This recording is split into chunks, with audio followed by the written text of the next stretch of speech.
Une voiture particulière standard est généralement envoyée à la casse lorsque son compteur kilométrique dépasse les 300 000 km. À ce stade, les composants du moteur sont détériorés, la compression est perdue et le coût de la remise en état dépasse la valeur du véhicule. Pourtant, sur ces mêmes autoroutes, des camions de transport de marchandises transportent 40 tonnes de fret, en toute fiabilité, avec plus d'1 million de kilomètres au compteur de leur moteur d'origine. Pour un mécanicien spécialisé dans les moteurs diesel poids lourds, 500 000 km ne représentent que la fin de la période de rodage. Cet écart considérable de durée de vie n'est pas dû au hasard ni à une conspiration des entreprises. Il résulte de philosophies d'ingénierie, de métallurgie et de principes physiques fondamentaux différents qui régissent la production et le maintien de la puissance de ces deux types de machines. Le facteur le plus déterminant pour la longévité d'un moteur est sa vitesse de rotation, mesurée en tours par minute, TR minute. Une voiture à essence standard roulant à vitesse constante sur autoroute fonctionne généralement entre 2000 et 3000 tours par minute. Pour maintenir sa vitesse, le moteur d'un camion doit effectuer des cycles frénétiques, inversant son sens de rotation des milliers de fois toutes les 60 secondes. Cette oscillation mécanique rapide engendre un frottement considérable et accélère l'usure des segments de piston, des parois des cylindres et des coussinets de vilebrequin. En revanche, le moteur d'un poids lourd fonctionne selon un principe totalement différent. Il est conçu pour produire un couple maximal à des régimes incroyablement bas, souvent en croisière à seulement 1100 à 1300 tours par minute. Sur un trajet de 1000 km, un moteur de voiture effectuera des millions de tours de plus qu'un moteur de camion. Ce nombre réduit de tours se traduit directement par une diminution drastique du frottement et de la fatigue métal sur métal tout au long de la durée de vie du véhicule. Pour générer le couple immense nécessaire au déplacement de charges lourdes à bas régime, les moteurs de camion bénéficient d'une cylindrée importante. Alors qu'un moteur de voiture classique à 4 cylindres a une cylindrée d'environ 2 litres, un moteur de camion moderne pour poids lourd affiche une cylindrée de 13 à 15 litres répartie sur 6 cylindres en ligne. Cette taille extrême impose l'utilisation de matériaux extrêmement résistants et d'un poids exceptionnellement élevé. Les moteurs de voitures modernes sont majoritairement fabriqués en alliage d'aluminium afin de réduire le poids du véhicule et d'améliorer son rendement énergétique. L'aluminium est efficace pour les applications légères, mais il est très sensible à la déformation et à la fatigue thermique au fil du temps. Les blocs moteurs et les culasses des camions sont fabriqués en fonte à graphite compacté ou en fonte traditionnelle à haute résistance. Ces matériaux sont extrêmement lourds, mais leur rigidité structurelle garantit que le bloc moteur ne fléchit pas et ne se déforme pas sous les pressions extrêmes exercées sur les cylindres, nécessaires pour gravir des pentes abruptes. Les composants internes, des vilebrequins en acier forgé aux paliers principaux surdimensionnés, sont surdimensionnés pour absorber les contraintes cinétiques qui briseraient instantanément un moteur de voiture particulière. Le processus de combustion lui-même modifie fondamentalement le profil d'usure des composants internes. L'essence, carburant essentiel à la plupart des voitures particulières, est un solvant. Lorsqu'elle est injectée dans la chambre de combustion, elle a tendance à éliminer le film d'huile protecteur des parois des cylindres, augmentant ainsi le contact métal sur métal lors de la course du piston. Le gazole, en revanche, est une huile légère. Il possède un pouvoir lubrifiant naturel élevé. Lorsque le moteur du camion tourne, le carburant lubrifie activement les parois supérieures des cylindres et les injecteurs, créant ainsi une barrière protectrice continue contre le frottement.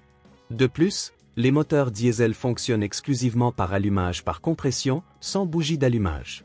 Les taux de compression sont considérablement plus élevés, atteignant souvent 18 heures ou plus, ce qui impose une robustesse accrue des composants internes afin de résister aux explosions d'air et de carburant surchauffé et fortement comprimé.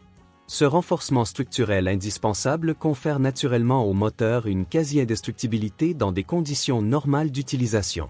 Outre sa conception physique, le cycle d'utilisation quotidien d'un camion commercial offre un environnement étonnamment favorable à la longévité mécanique. La phase la plus dommageable pour un moteur est le démarrage à froid. Lorsqu'un véhicule est resté stationné toute la nuit, la gravité attire l'huile de lubrification vers le carter, laissant les composants supérieurs du moteur relativement secs. Démarrer le moteur dans cet état provoque une usure momentanée due à un frottement important avant que la pompe à huile ne puisse distribuer la pression. Une voiture de tourisme classique subit ce cycle de démarrage à froid dommageable des milliers de fois par an, suivi de courts trajets où le moteur atteint à peine sa température de fonctionnement optimale. Ceci entraîne une accumulation de condensation et un choc thermique. Un camion commercial fonctionne selon un cycle d'utilisation radicalement différent. Une fois démarré, un camion de transport peut rouler sans interruption pendant des jours, voire des semaines. Il atteint sa température de fonctionnement optimale précise et s'y maintient. Les composants métalliques se dilatent jusqu'à leur jeu exact prévu, et un flux constant et à haute pression d'huile moteur spéciale haute performance maintient un film d'huile permanent entre les pièces mobiles. La stabilité thermique obtenue lors des longs trajets est assurée par une capacité d'huile bien supérieure à celle des moteurs automobiles classiques. Un véhicule de tourisme standard utilise 4 à 5 litres d'huile pour lubrifier et refroidir ses composants internes. Un moteur diesel poids lourd, quant à lui, fait circuler entre 35 et 50 litres d'huile synthétique de pointe. Ce volume de fluide considérable ne se contente pas de réduire les frottements, il agit comme une masse thermique très efficace, absorbant la chaleur des pistons et la transportant vers des refroidisseurs d'huile dédiés. De plus, cette immense capacité permet à l'huile de retenir une quantité nettement supérieure de suie microscopique et de sous-produits de combustion sans altérer sa viscosité. Associé à des systèmes de filtration secondaire qui retiennent les particules jusqu'à quelques microns, l'environnement interne d'un moteur de camion reste remarquablement propre pendant des dizaines de milliers de kilomètres entre les vidanges. Au-delà de la dynamique des fluides, l'architecture fondamentale du bloc moteur explique pourquoi les moteurs poids lourds sont conçus pour une longévité exceptionnelle. La plupart des moteurs de voitures modernes sont dotés de cylindres usinés directement dans le bloc moteur. Lorsque les parois des cylindres finissent par s'user, se rayer ou perdre leur géométrie précise après des milliers de cycles de chauffe, le bloc moteur entier doit être déposé, entièrement démonté et envoyé en atelier d'usinage pour être réalisé. Ce processus est si long et coûteux qu'il entraîne généralement la mise hors service du véhicule. Les moteurs de camions commerciaux utilisent une conception modulaire totalement différente, appelée chemise humide. Les cylindres ne font pas partie intégrante du bloc moteur. Ce sont des tubes en acier trempés insérés dans le bloc moteur et baignant directement dans le liquide de refroidissement. Si un cylindre s'use après 1 million de kilomètres, un mécanicien spécialisé dans les poids lourds dépose simplement le carter d'huile, retire le piston, extrait la chemise usée et la remplace par une neuve. Le bloc moteur, quant à lui, constitue une structure permanente, conçue pour supporter de multiples réfections internes au cours de sa durée de vie. Chaque composant auxiliaire d'un moteur diesel commercial suit exactement cette même philosophie de surdimensionnement radical. Les voitures particulières utilisent fréquemment des courroies de distribution en caoutchouc et des turbines de pompe à eau en plastique pour gagner du poids et réduire les coûts de fabrication. Ces composants ont une durée de vie strictement limitée et constituent des points faibles notoires.